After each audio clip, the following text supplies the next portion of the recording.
పరమాత్మ ఏ విధంగా ఉన్నాడు, పరమాత్మ నుంచి అనేక దేవతలు ఎలా వచ్చారు, సృష్టి ఎలా జరిగింది, అవతారములు పరమాత్మ ఎలా ధరించాడని అనేక అవతారముల కథలు. ఈ అవతారాల్లో మత్స్య కూర్మ వరాహాదితో పాటు రామావతారం, కృష్ణావతారం అన్నీ వివరిస్తాడు ఇక్కడ. అద్భుతం. ఈ విస్తారమైన చరిత్రను చెప్తాడు ఇక్కడ. అంతేకాదు ఇతడు ఋత్విజుడా గురువా ఇన్ని అడిగాడు ఇక్కడ.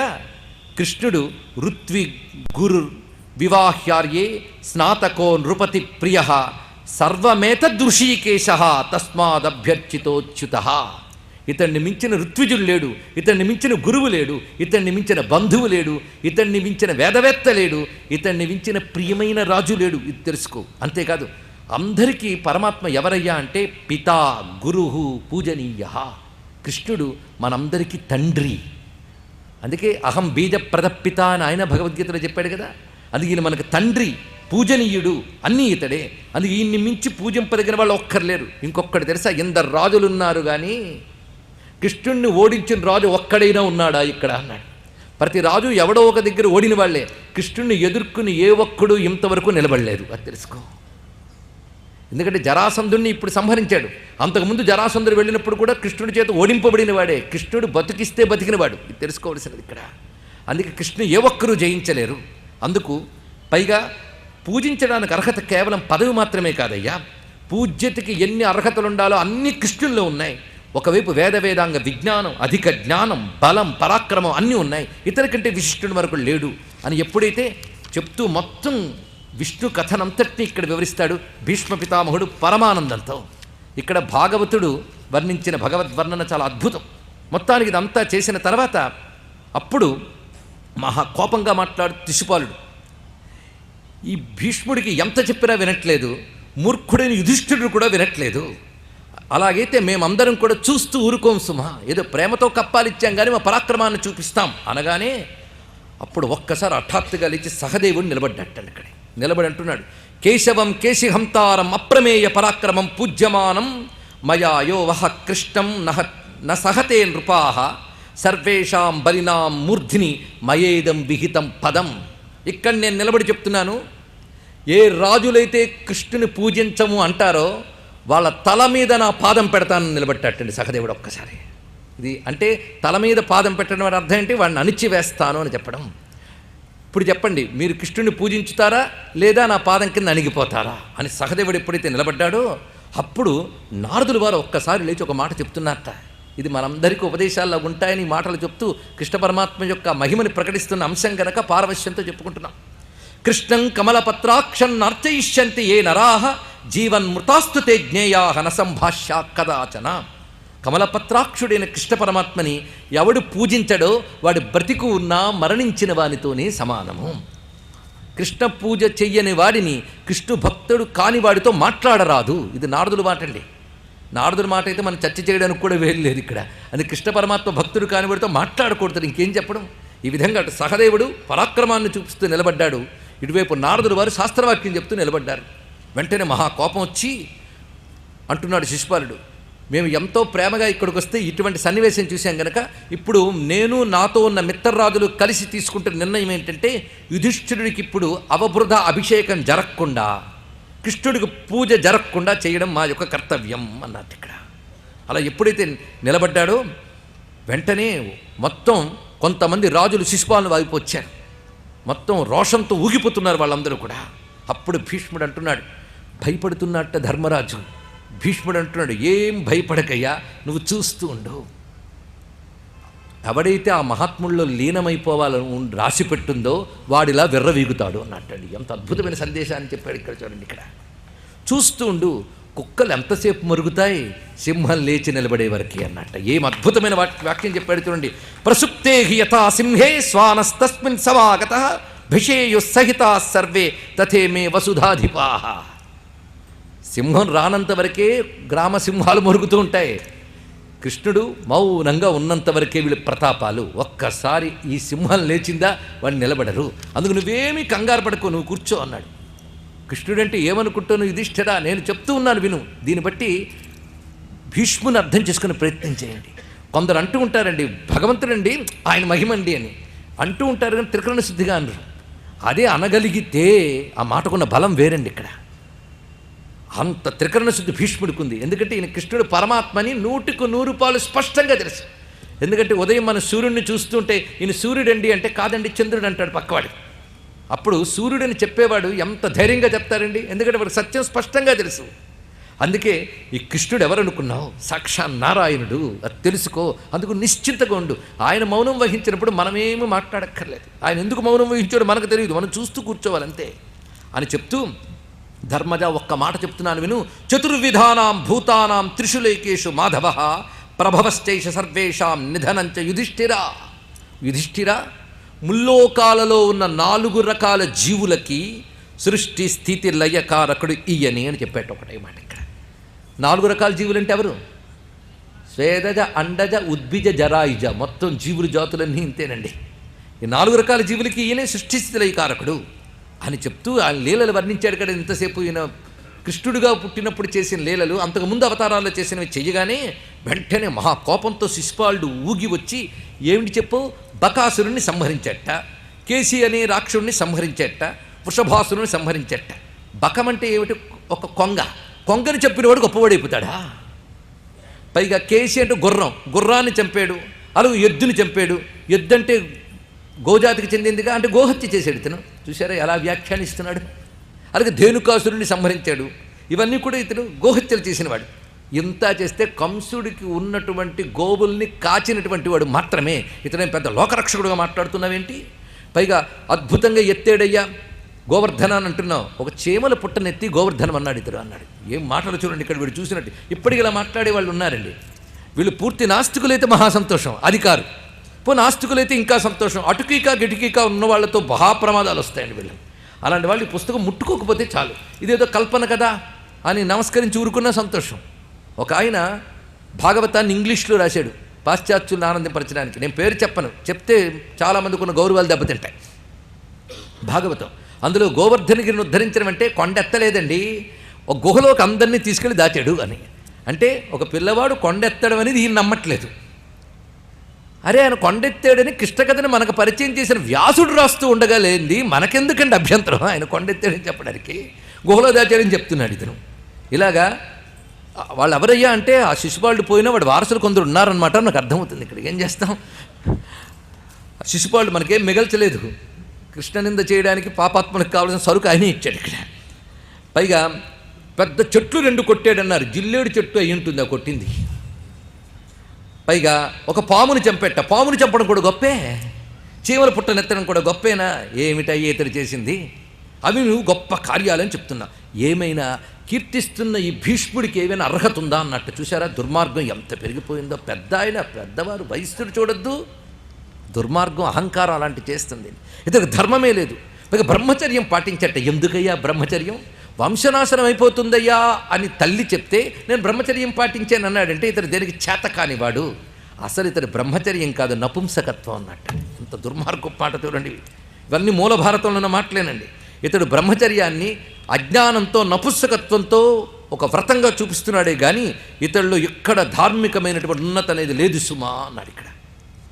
ఇతడు ముసలివాడు, ఇతడి మాట చెప్తే నువ్వు నాశనమైపోతావు యుధిష్ఠిరా, ఇప్పటికీ నీకు ఒక అవకాశం ఇస్తున్నావు, బాగుపడతావా అన్నట్టు. ఈ మాట వినగానే భీముడు లేచేటండు ఒక్కసారి. ఆయన లేస్తే ఆవిడ నిలబడగలడా?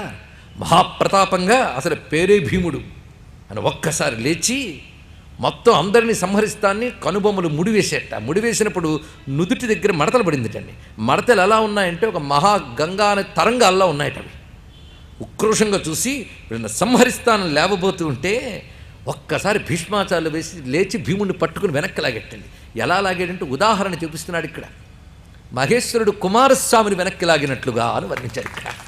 ఇలా భీముడిని వెనక్కి లాగి నువ్వు కూర్చో, మీరు ఎందుకు నేను చెప్తుంటే వినరు, ఏం ప్రతాపం చూపించుకోండి లీలగా. ఇంత నింద చేసినా భీష్ముడు ఎలా ఉన్నాడో చూడండి ఇక్కడ, ఇది తెలుసుకోవాల్సింది అంటూ కూర్చోబెట్టి అందరూ వింటూ ఉండగా శిశుపాలుడు వృత్తాంతం చెప్తున్నాడు. ఇతడు బతికేంటో నేను చెప్తున్నాను విను. ఇతడు చేది వంశానికి చెందినటువంటి వాడు. పైగా వీళ్ళ అమ్మ శృతస్రవ, ఈవిడెవరో కాదు, కృష్ణుడికి మేనత్త. వీడి తండ్రి దమఘోషుడు. వీడు పుట్టినప్పుడు చిత్రం ఏంటంటే వికారంగా పుట్టాడు. 4 చేతులతో 3 కళ్ళతో పుట్టాడు. భగవంతుడికి ఉంటే అది గొప్పదే కానీ వీడికుంటే వికారం. అది ఏంటంత వికారంగా పుట్టాడంటే ఆకాశవాణి వినబడిందిట. ఏం పర్వాలేదులే, ఇవి రాలిపోతే పర్వాలేదు, కానీ ఎవడెత్తుకున్నప్పుడు ఇవి రాలుతాయో వాడి చేతిలో వీడికి చావు ఉంది అని చెప్పారు. ఇంకా బారసాలకు వచ్చిన రాజులందరూ ఎత్తుకుంటున్న ప్రతిసారి గమనిస్తోంది తల్లి. పరమాత్మ ఎత్తుకున్నట్ట రాలిపోయి చేతులు, మూడో కొన్ని కనిపించలేదు, 4 చేతులు అంతర్ధానమయ్యాయి. వెంటనే కృష్ణుడిని బతిమలాడింది. మేనల్లుడు కదా, ఒక్క వరం ఇవ్వయ్యా అన్నది. ఏమిటి అంటే, వీడి చావు నీ చేతిలోనూ ఉన్నది, సందేహం లేదు, కాబట్టి వీటిని నువ్వు చంపను అని చెప్పు అంటే, జరగాల్సింది ఎవరు ఆపగలరమ్మా, అది జరిగి తీరుతుంది. పైగా వధింపదగిన సుతుడు కోసం దుఃఖించకు అన్నట్టు. ఎంత గొప్ప మాట. చావడం కోసమే పుట్టినవాడి కోసం బాధపడకు, ఎంత గొప్పగా చెప్పాడు. అంటూ ఏమైనా నీ మాటను కొంత మన్నిస్తాను, ఇతడు అపరాధాలను కొంతసేపటి వరకు క్షమిస్తాను నువ్వు చెప్పిన ప్రకారంగా, అందుకు 100 లెక్క పెట్టేట, అంతవరకు క్షమిస్తాను అని. ఇప్పుడు కౌంటింగ్ చేస్తున్నాడు కృష్ణుడు. నీకెందుకు గోలా అన్నాడు ఇక్కడ భీష్ముడు. ఇక్కడ ఆయన లెక్కలు ఆయన ఉంటూ ఉంటాయి. ఈ మాట విన్నాడండి ఈయన కూడా. విని మహాకోపంగా లేచి, ఇదిగో మొత్తం మీ అందరినీ కూడా నేను సంహరించడానికి సిద్ధంగా ఉన్నాను అని లేచాడు ఒక్కసారి. ఆ లేచి ఆగ్రహంగా ఉక్తస్యోక్తస్య నేహాంతమహం సముపలక్షయే. ఎప్పుడైతే ఈ విధంగా విజృంభించి శిశుపాలుడు రాజులతో సహా మీదకొస్తూ ఉన్నాడో అప్పుడు అంటున్నాడు మహానుభావుడు భీష్ముడు, ఇంతవరకు నేను సహించాను. ఉక్తస్యోక్తస్య నేహాంతమహం సముపలక్షయే ఎత్తు వక్ష్యామి తత్సర్వం శృణుధ్వం వసుధాధిపాహ. నేను ప్రతివారికి సమాధానం చెప్పుకుంటూ ప్రతి మాటకి సమాధానం చెప్తూ ఉంటే మాటకు అంతుండదయ్యా, అందుకు నేను మాట్లాడలేదు అన్నాడు భీష్ముడు. ఉక్తస్య ఉక్తస్య నేహాంతం, చెప్పిన దానికి తిరిగి సమాధానం చెప్తూ ఉంటే మాటకు అంతుండదు కనుక నేను మౌనంగా ఉన్నాను. ఇప్పుడు మీ అందరి గొడవ చూస్తుంటే చెప్తున్నాను, మీ అందరి తల మీద నా పాదం పెట్టాను, ఇప్పుడు నన్ను ఏం చేస్తారో చెయ్యండి అని చెప్తూ, మేమెవరిని పూజించదలుచుకున్నామో ఆ కృష్ణుడు ఇక్కడే ఉన్నాడు, మా దగ్గరే ఉన్నాడు. మీ బుద్ధి మరణం వైపు తిరిగి ఉంటే ఈయనతో యుద్ధానికి సిద్ధపడండి అన్నాడు ఇక్కడ వెంటనే. ఆ వెంటనే శిశుపాలుడు నవ్వుతూ, జనార్దన యుద్ధానికి సిద్ధమేనా? మేము సిద్ధం. అసలు నేను పెళ్లి చేసుకోవలసిన ఆమెను నువ్వు తీసుకొచ్చో, ఇది నీ పనయ్యా అన్నాడు ఇక్కడ. అంటే రుక్మిణీదేవి వృత్తాంతాన్ని ఇక్కడ చెప్పాడు. అనగానే కృష్ణుడు ఒక్కసారి లేచి చెప్తున్నాడు, రాజులారా మీరేదో శిశుపాలుడు గొప్పవాడు అనుకుంటున్నారు, కానీ వీడు అసలు చరిత్ర నేను చెప్తున్నాను వినండి అని చెప్పాడు ఆయన. వీడు చేసినటువంటి అసహ్యకరమైన కార్యక్రమాలు ఏమిటి అంటే, వీడు నా బంధువే, కానీ మొత్తం రాజలోకానికి వీడు శత్రువు. ఎందుకంటే అధర్మపరుడు సుమా. మేము ప్రాగ్జ్యోతిషపురానికి వెళ్ళామని తెలిసి పిరికివాడై ద్వారకలోకి ప్రవేశించి ద్వారకా నగరానికి మంట పెట్టినవాడు. ఎవడైతే అలాగ వచ్చి మంటలు పెడతాడో వాడిని పాపాత్ముడు అంటారు. ఆతతాయుల్లో ఒకడు వాడు. రెండవది, రైవతక పర్వతంపై భోజరాజు క్రీడిస్తూ ఉండగా ఒక్కసారి వాళ్ళ మీద దొంగ దెబ్బ తీసి కొందరిని చంపి కొందరిని బంధించి తన పురానికి వెళ్ళిపోయాడు. అదేవిధంగా సవ్వీర దేశానికి వెళుతూ తపస్వి అయినటువంటి బభ్రుని యొక్క భార్యని బలవంతంగా అపహరించి తీసుకుపోయాడు. ఇప్పుడు చేసినవన్నీ ధర్మము తెలిసిన రాజులు అసహించుకునేవే అంటూ ఇంకా చాలా చరిత్రలు చెప్తారండి ఇక్కడ. ఇప్పుడు మీరు చెప్పండి అంటే, అంతవరకు అతని వైపు వచ్చినటువంటి రాజులు కూడా అసహ్యించుకున్నారు ఒక్కసారి అతన్ని చూసి.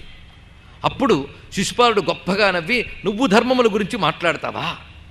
పైగా నువ్వు నన్ను మెచ్చుకుంటే ఎంత, మెచ్చుకోకపోతే ఎంత, నువ్వు కోపగించుకుంటే ఎంత, అనుగ్రహిస్తే ఎంత, నువ్వు ఆగ్రహించినా ఏమీ చేయలేవు, నీ అనుగ్రహము నాకు అక్కర్లేదన్నట్ట. ఎప్పుడైతే ఈ విధంగా మాట్లాడుతున్నాడో కృష్ణ పరమాత్మ మౌనంగా నవ్వుతూ మనస్సులో తలంచుకున్నట్ట. దేన్ని తలంచుకున్నాడంటే, మనసా చింతయ చక్రం దైత్యవర్గ నిషూదనం ఏతస్మిన్నేవ కాలేతు చక్రే హస్తగతే సతీ. మనస్సులో అనుకున్నాడో లేదో చేతికి చక్రం వచ్చిందిటండి ఇక్కడ.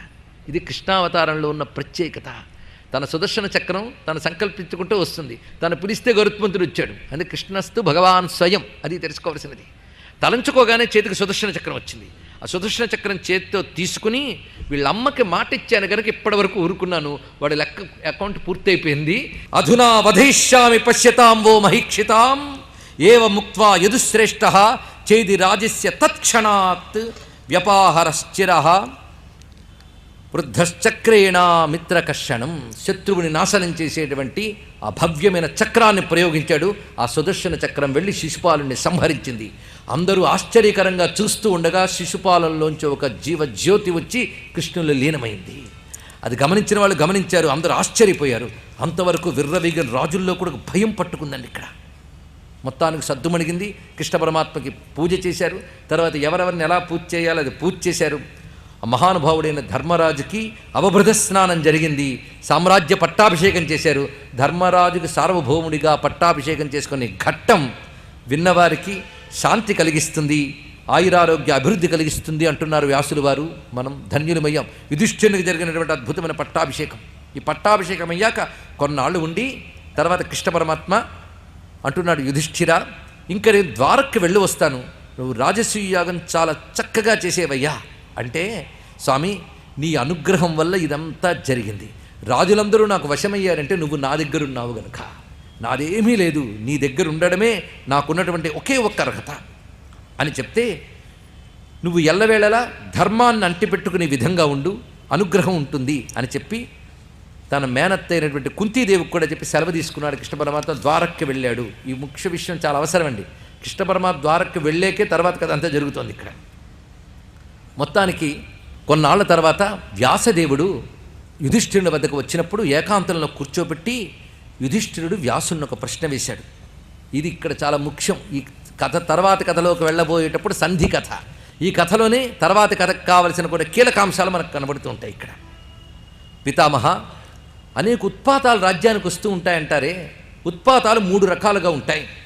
దివ్యము, అంతరిక్షము, భౌమము అని 3 రకాల ఉత్పాతాలు ఉంటాయి. అంటే పిడుగులు పడ్డం మొదలైనవి దివ్యములు.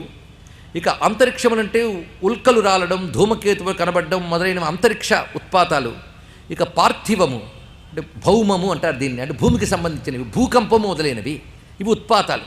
ఇవి కలిగినప్పుడు మొత్తం రాజ్యానికి చోటుని చూపిస్తాయి. అలాంటి ఉత్పాతాలు ఇప్పుడు శాంతించాయి అంటావా? ఎందుకంటే ఇక్కడ శిశుపాలుని వధించినప్పుడు నువ్వు గమనించవలేదో, ఒక్కసారి భయంకరమైన ఉరుములు, మెరుపులు, భూకంపములు ఇవన్నీ వచ్చాయి అక్కడ. అందుకు ఉత్పాతాలు శిశుపాలుని మరణంతో శాంతించాయా లేక మొదలవుతాయా నాకు అర్థం కావట్లేదు. అంటే నీకు ఒక రహస్యం చెప్పడానికి వచ్చాను. అది కనిపించినది ఉత్పాతమే. దాని ఫలితం ప్రకారంగా 13 ఏళ్ల పాటు నువ్వు జాగ్రత్తగా ఉండాలి సుమా. ఈ సూచనలు ఈ 13 ఏళ్ల పాటు ప్రభావం చూపించగలిగే ఉత్పాతాలు సూచిస్తున్నది ఏమిటంటే సర్వక్షత్రియ నాశనం అనేది జరిగే అవకాశం ఉన్న సుమా. నీ కారణంగా, దుర్యోధన్ని అపరాధం కారణంగా, భీమార్జునుల పరాక్రమం కారణంగా భూమి మీద రాజులందరూ యుద్ధం చేసుకుని నాశనమయ్యేటువంటి అవకాశం కనిపిస్తోంది అంటూ నీకు స్వప్నంలో పరమేశ్వరుడు దక్షిణాభిముఖంగా ఉన్న దర్శనమవుతుంది. దాన్ని బట్టి నేను చెప్పిన మాట సత్యమని నీకు రూఢి అవుతుంది అని వివరించి, ఇలాంటి స్వప్నాన్ని నువ్వు చూసాక దీని గురించి ఏం చింతించకయ్యా, ఇదంతా ఒక కాలము, కాలోహి దురితిక్రమ, కాలాన్ని ఏ ఒక్కరూ దాటలేరు సుమా. నీకు శుభమొగ్గాక, స్వస్తితేషు గమిష్యామి కైలాసం పర్వతం ప్రతి, నీకు స్వస్తి ఒగ్గాక నేను కైలాస పర్వతానికి వెళుతున్నాను. అప్రమత్త స్థితో దాంత పృథివీం పరిపాలయ. ఉత్పాతాలు కలిగినప్పుడు వాటి ఫలితాలు మనం ఆపలేకపోయినప్పటికీ కూడా జాగరూకత వహించి ఉండాలి సుమా. నువ్వు అప్రమత్తుడవై దాంతుడవై, 2 చెప్పారు ఇక్కడ. అప్రమత్త అంటే ఏమరపాటు లేకుండా, దాంత అంటే నిగ్రహ సంపన్నుడవై ఉండు. ఇలా నువ్వు ఉంటూ దివ్యాన్ని సాధించుకో అని చెప్పి వ్యాసుల వారు అక్కడి నుంచి వెళ్ళిన తర్వాత ధర్మరాజుకు దుఃఖం కలిగింది. దుఃఖం కలుగుంటున్నాడు. పౌరుషంతో దైవాన్ని అడ్డుకోలేం. ఇది గొప్ప మాట అండి. ఇక్కడ పౌరుషము అంటే పురుష ప్రయత్నం, దైవం అంటే జరగాల్సింది. జరగాల్సిన దాన్ని మన ప్రయత్నంతో అడ్డుకోలేం. మహర్షి చెప్పిందంతా జరుగుతుంది, ఏం చేస్తాం. కానీ నా కారణంగా క్షత్రియనాశనం అనే మాట వింటే నాకు ఈ క్షణమే మరణించాలనిపిస్తుంది అయ్యా అన్నట్టు ఇక్కడ. అంటే ధర్మరాజు హృదయం చూడండి, తదా తద్వచనం శ్రుత్వా మరణే నిశ్చితామతి, ఈ క్షణమే నాకు మరణించినట్టు అనిపిస్తుంది, అందుకు నేనేం చెయ్యాలి అని అంటూ ఉంటే అర్జునుడు ఓదార్చుతాడు ఇక్కడ అద్భుతంగా. జరగాల్సిన దాని గురించి నువ్వేం చేయగలవు? నువ్వు నీ ధర్మంతో ఉండడమే నువ్వు చెయ్యాలి, కానీ ఇలాంటి మోహపూర్వకమైనటువంటి దుఃఖాన్ని తెచ్చుకోకు అంటే, అర్జున ఈరోజు నేను ఒక నిర్ణయాన్ని తీసుకుంటున్నాను అన్నాడు. ఈ నిర్ణయం తర్వాత కథకి చాలా ప్రధానం. నా ప్రవక్ష్యామి పరుషం, ఎందుకంటే నేను దుర్యోధనుడు అన్నదమ్ములు ఇవన్నీ చెప్పారు. శత్రుత్వం రాకుండా ఉంటే చాలు కదా, అప్పుడు క్షత్రియ నాశనం అవ్వదు. శత్రుత్వం రావడానికి కారణం ఏంటి? వాళ్ళ మధ్య వీళ్ళ మధ్య ఏదైనా భేదములు ఏర్పడితే వస్తుంది. అందుకు భేదాలు ఏర్పడకుండా ఉండే విధంగా ఇవాటి నుంచి నేను కొన్ని నియమాలు పెట్టుకుంటాను అన్నాడు ఇక్కడ. నా ప్రవక్ష్యామి పరుషం భ్రాతృన్ అన్యాశ్చ పార్థివాన్, నా సోదరులతో కానీ, సోదరులు అంటే తన దగ్గరున్న భీమార్జునులే కాదు దుర్యోధనాదులతో కానీ, పార్థివాన్ ఇతర రాజులతో కానీ పరుషముగా మాట్లాడను. ఎందుకంటే ఒక్క పరుషవాక్కు చాలు రకరకాల యుద్ధాలకి హేతువుతుంది. పైగా స్థితో నిదేశే జ్ఞాతీనాం యోక్షే తత్సముదాహరన్, నా జ్ఞాతులు ఏదైనా చెప్తే మారు మాట్లాడకుండా చేస్తాను. ఇది గుర్తుపెట్టుకోవాలండి. నా జ్ఞాతులు ఏదైనా కోరుకుంటే వాళ్ళతో ఏమీ నేను విపరీతంగా మాట్లాడకుండా వాళ్ళు ఏది చెప్తే అది చేస్తాను. ఇది కూడా తీసుకున్నాడు నిర్ణయం, ఒక దీక్షకని తీసుకున్నాడు. ఏవం మే వర్తమానస్య స్వసుతేషు ఇతరేషు చ. నా కొడుకుల విషయంలో కూడా నేను అనవసరంగా వైరం తెచ్చుకోను. భేదో న భవితా లోకే భేదమూలోహి విగ్రహ. ఇది గొప్ప మాట అండి. ఒకరికొకరికి భేదాభిప్రాయాలు ఏర్పడితేనే యుద్ధాలు అనేది వస్తుంది. అందుకే భేదమూలోహి విగ్రహ. విగ్రహము అంటే ఇక్కడ అర్థం యుద్ధం. భేదం అంటూ ఉంటే కదా యుద్ధం అంటూ ఉంటుంది. అందుకు విగ్రహం దూరతో రక్షన్ ప్రియాణ్యేవ సమాచారం. అందుకు శత్రుత్వాన్ని యుద్ధాన్ని దూరం పెట్టడానికి నేను అందరితో ప్రియంగా ఉంటాను. ఎక్కువ మాట్లాడిన ఎవరితో మౌనంగా ఉంటాను. మాట్లాడవలసి వస్తే పరుషంగా మాట్లాడను. వాచ్యతాం నగమిష్యామి లోకేషు మనుజర్షభ. ఈ నియమం తీసుకున్నాకే తర్వాత కథ జరిగిందండి. అందుకే నియమం గుర్తుపెట్టుకోవాలి. ఎందుకు ధర్మరాజు బయలుదేరాడు, ఎందుకు వెళ్ళాడు అని ప్రశ్నలు వస్తాయే, దానికి సమాధానం ఇది. అందుకే జాగ్రత్తగా ఏ నియమంతో ఉన్నాడు. ఇక్కడ నుంచి 13 ఏళ్ళు ఇలాగే ఉంటాన్నాడు. ఇక్కడ మరొకటి తెలుసుకోవాలి. మనం జాగ్రత్తగా ఉన్నా భగవంతుడు వేసిన ప్రణాళికని ఎవరు ఆటలేరండి. ఇది తెలుసుకోవాలి. మన జాగ్రత్త మనం చేసుకున్నా తప్పదది. ఒక ఆయన పాపం ఎండ బాగా తట్టుకోలేక ఒక చెట్టు కిందకు వచ్చి నిలబడ్డట. అప్పుడు పైనుంచి టపీమని కాయపడి తల పగిలిందట. అంటే ఎండ నుంచి తలను కాపాడుకోవాలనుకున్నాడు. ఎలాగూ ఈ బాధ తప్పదు తలకి. అది తప్పించుకోవడానికి చెట్టు కింద దూరితే ఏమైంది, అంతకంటే భయంకరమైన జరిగింది. కనుక కొన్ని మనం తప్పించుకోవాలని ప్రయత్నించినా తప్పకుండా వచ్చి పడతాయి. అలాగని కర్మకు వదిలేస్తావా నువ్వు? వదలకి ఏం చేస్తావు? నీ ధర్మాన్ని నువ్వు వదలకుండా పట్టుకో. జరగాల్సింది ఏదైనా తట్టుకో. ఇది ఒక్కటి తెలుసుకుంటే చాలు. ఇక్కడ మొత్తం కథలో చూపిస్తున్నది ఇక్కడ సందేశం. ఇక్కడ ఎంత జాగ్రత్త తీసుకున్నాడు మహానుభావుడు. ఇక్కడ అలా తీసుకున్నాడు కనుకనే ఈయన గౌరవం దక్కింది, తర్వాత అన్నీ దక్కాయి. పైగా ఇతడు నిజమైన కారణం కాదు, నీ కారణంగా అంటే ఇతడి కారణం వేరు. ఇతడి ధర్మంలోనే ఉన్నాడు ఈ మహానుభావుడు. ఈ విధంగా అనుకున్న సమయంలో కథ మళ్ళీ ఇంకోవైపు వెళుతోంది మనకి. ఇంతవరకు సభ జరిగింది కదా చక్కగా. ఈ సభ జరిగిన తర్వాత అందరూ ఎవరి దారిని వాళ్ళు చక్కగా వెళుతూ ఉన్నారు. కానీ ఒక ఆయన ఉన్నట్ట. అందరూ ఎవరి దారిని వాళ్ళు వెళ్ళినా ఈయన మాత్రం వెళ్ళలేదు. ఆయన ప్రత్యేకించి ఉండిపోయేట ఒక ఆయన. ఆయన ఎవడే